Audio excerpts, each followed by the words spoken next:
힘찬 음성으로 외쳐 이르되 무너졌도다 무너졌도다 큰 성 바벨론이여, 귀신의 처사와 각종 더러운 영이 모이는 곳과 각종 더럽고 가증한 새들이 모이는 것이 되었도다. 새벽을 깨우는 거룩한 기도자 여러분, 바벨론의 역사의 심판이 계시록 18장은 이 세상에 역사의 심판의 메아리로 들려오는 말씀 앞에 저희들이 서 있습니다. 오늘 우리가 살펴보는 이사야 47장은 46장에 이어서 바벨론의 멸망의 사건에 대한 증언으로 나타나고 있습니다. 아직 이스라엘 백성은 이사야의 시점에 보면 멸망하지 않은 상황 속에 있지만 1장부터 39장의 심판의 말씀이 생생한 그대로 이제 그 말씀대로 이스라엘 백성들은 멸망할 거고, 놀라운 사실은 그 멸망할 이스라엘 백성들을 위로하기 위해서 하나님께서 지금 40장부터 구원의 이야기를 하고 있다는 겁니다. 40장부터 66장까지가 구원의 이야기고, 그 구원의 드라마고, 그 구원의 드라마는 역사적인 사실로서 신약 성경을 내다보는 위대한 하나님의 구원의 증언의 말씀을 우리가 듣게 됩니다.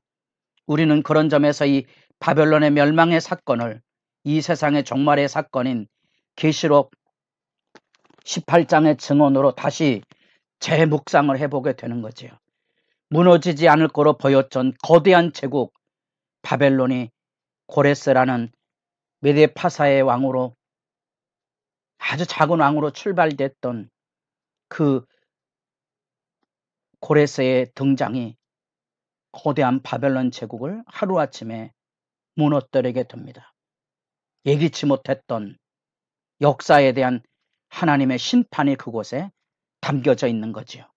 그런 점에서 47장 처녀딸 바벨론이여 내려와서 티끌에 앉으라. 딸 갈대하여 보좌가 없어졌으니 땅에 앉으라. 하늘에 오르리라는 기고만장한 바벨론의 선언, 이사야 14장에 나오는 그 바벨론의 오만, 그 오만의 실제가 이제 계시록 17장 18장에 세상의 제국으로서 그려지고 있다는 사실입니다. 세상의 제국은 무너질 거고요, 칼을 들고 설치는 자는 칼로 망할 거고요, 남의 눈에게 고통을 안겨줬던 사람들은 그 고통을 그들이 보응 받게 될 것입니다. 역사의 심판을 기억하며 삽니까? 우리는 지금 이 하나님의 역사의 심판을 읽어가고 있습니다.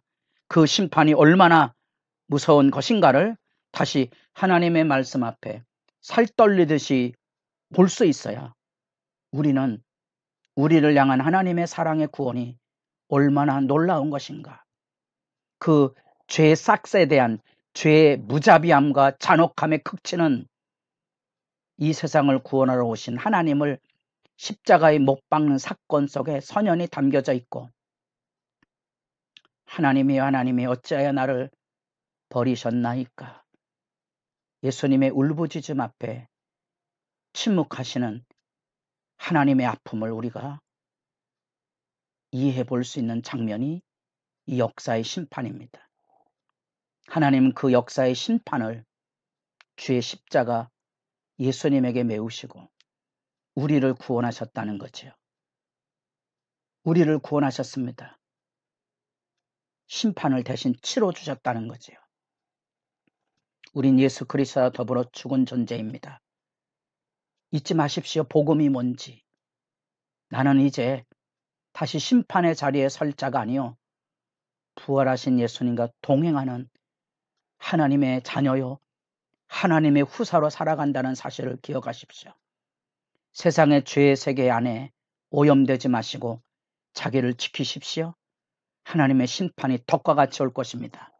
그 바벨론 제국에 대한 심판을 선포하는 장면, 그래서 이제는 여주인으로 영원히 살 것처럼 보여지지만 이제는 여종으로 무너져서 7절에 내가 영영이 여주인이 되리라 하고 수많은 여종들을 권력으로 부려먹었던 오만한 자리가 이제는 거꾸러져서 자기가 이제 그 고통의 자리에 떨어지게 될 것이거든요. 그 제목이 8절부터 언급이 되고 있습니다. 사치와 음행과 자기가 마치 하나님처럼 8절에 나 외에 다른 이가 없도다, 이런 오만한 선포와 그 삶의 운명을 점술에 맡기고 악을 행하였던, 특별히 자기 여호와의 백성을 학대했던 그 무자비함에 대한 하나님의 보응과 심판이 여기 나타나게 될 것이거든요. 15절 끝구절, 내가 같이 힘쓰던 자들이 내게 이같이 되리니 어려서부터 너와 함께 장사하던 자들이 각기 제 길로 흩어지고 너를 구원할 자가 없으리라. 무너질 때에는 이전에 무역을 통하여 경제적인 부강을 이루었던 주변의 국가와 그 대상 무역 물품을 싣고 오던 사람들이 바벨론의 무너짐과 더불어서 저들도 다 도망하여 소멸될 것인데 아무도 구원할 자가 없게 될 것을 이야기해 주고 있습니다. 우리는 하나님의 말씀 앞에 이 구체적인 제목의 말씀을 읽게 됩니다. 하나님 앞에 세상이 움직여가는 분명한 그 문화적인, 사회적인, 그리고 종교적인 죄악을 잊지 마십시오. 사치와 음행, 자기가 스스로 잘났다고 생각하고 자기가 누릴 수 있는 것에 매달려 살아감으로써 정작 주님의 십자가의 은혜를 잃어버리고 사는 그 강팍감, 썩어질 것을 위해 심어가는 육체의 사람으로서 일어서야 할 것이고요.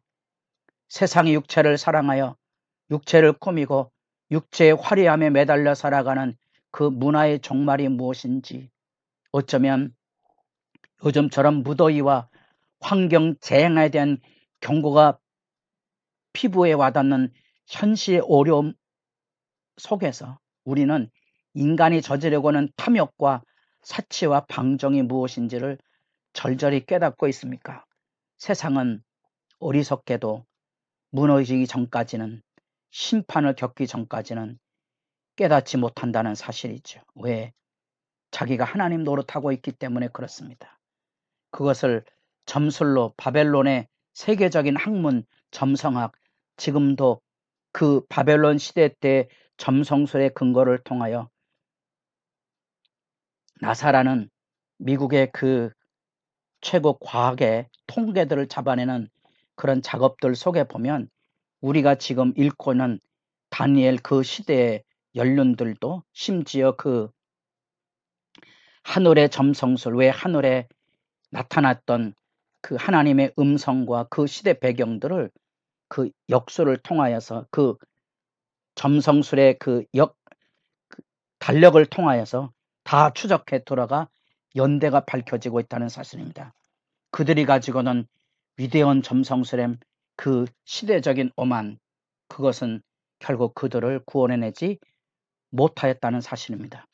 재앙이 임할 때 구원의 절자 누구 있습니까? 여러분들에게는 이 세상의 재앙이 다가올 때 구원의 줄자가 곁에 계십니까? 예수님은 우리 안에 찾아와 계십니다. 우리는 내 곁에 와 계신 하나님을 이런 말씀의 물상을 통하여 매일 경험하고 그 안에서 하나님의 뜻을 분별하며 살아갑니다. 여러분, 하나님의 계시는 단순한 환상이나 신비적인 체험에 있는 것만이 아니고요. 그런 것들은 다 참조 사항일 뿐, 진정한 계시는 여기 이런 구원의 말씀에 있습니다. 하나님의 말씀을 주의해 보시고 그 안에서 하나님이 누구인지를 살펴아십시오. 그 하나님과의 만남의 복됨이 있기를 진실로 소망합니다. 바벨론 제국의 종말의 사건은 이 세상을 향한 하나님의 역사의 심판이고, 그렇기에 우리는 계시록 17장 18장에 이어지는 세계적인 제국에 대한 하나님의 심판을 사실로 믿고 세상을 살아갑니다. 우리의 발걸음을 인도하시는 하나님, 그 하나님에 대한 기대와 소망을 가지고 선으로 악을 이기는 믿음의 싸움을 싸우는 일에 여러분의 기도가 힘있기를 소망하고요. 이 바벨론 죄악에 대한 죄목을 밝혀주는 이유는 인간이 뿌린 대로 거두는 하나님의 보응의 사건과 그 나라를 기다리는 남은 자들, 그 하나님을 향하여 경건의 길을 잃지 않았던 구원을 기다리는 눈물의 기도자들에게 대한 보상에 하나님의 주권이 여기 선포되어 있다는 사실입니다. 우리는 이 주자를 단순한 권세가 집행되는 의미가 아닌 예수 그리스도의 권세로 믿습니다. 여러분, 우리 주님이 만물을 다스립니다. 주님의 심판이 있을 것입니다. 기억하며 살 수 있기를 바라고요. 애굽의 멸망이 그리고 바벨론의 멸망이 그 역사적인 정말로 이어지게 될 것입니다. 우리는 이 역사 속에서 구원을 이루어 가시는 위대한 하나님의 경륜을 만납니다. 여러분, 우리 하나님은 살아계시고 우리 하나님은 말씀하시고 그 말씀대로 이루어 가시는 분이십니다. 고레스를 예언하시고 고레스를 통하여 이 위대한 심판을 행하심으로써 여호와라는 신이 참 하나님 되심, 나 외에 다른 신이 없음을 선포하는 이 위대한 하나님의 구원사의 이사야 40장 48장의 말씀을 이전 일과 사일로 대비되는 말씀의 감격 앞에서 우상 숭배에 말을 하지 못하는 우상 숭배에 대비된 말씀하시는 여호와의 위대하심을 만나시고 그 구원의 비전을 가지고 세상을 살아가는 깨어있는 성도들이 될 수 있기를 바랍니다.